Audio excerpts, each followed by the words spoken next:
Dans sa relation avec les hommes, Saint Michel occupa dès les origines un rôle singulier au moment de notre mort. Les premiers pèlerins ici, au Mont Saint-Michel, donc au début du 8e siècle, venaient prier Saint Michel, d'abord Saint Michel, l'archange qui prend soin des défunts. Donc les gens venaient plutôt prier Saint Michel pour leurs défunts. C'est effectivement le saint protecteur du jour du jugement dernier, c'est le peseur des âmes. On le vénère aussi beaucoup comme celui qui introduit les âmes dans l'au-delà au moment du décès. Donc ce qu'on appelle d'un terme un petit peu technique le Saint Michel psychopompe, celui qui porte l'âme au moment du décès, donc au moment de la mort du fidèle.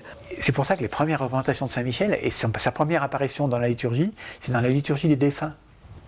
Nous croyons que peut-être à travers ces prières, qu'il a une certaine possibilité pour consoler aussi les âmes du purgatoire. Dans toute l'Europe médiévale, l'image de Saint Michel, elle est associée à ce passage vers l'au-delà. Je pense que ce lieu parlait très fortement aux gens. Cette traversée qui évoque l'eau du baptême, la traversée du désert, elle prépare à l'ascension. On monte physiquement vers le ciel. Alors tous les hauts lieux consacrés à Saint Michel sont sur des hauteurs. Nous pouvons monter un peu, puisque lui descend du ciel. Mais oui, je pense que ces hommes et ces femmes, cette figure de Saint Michel, elle leur parlait.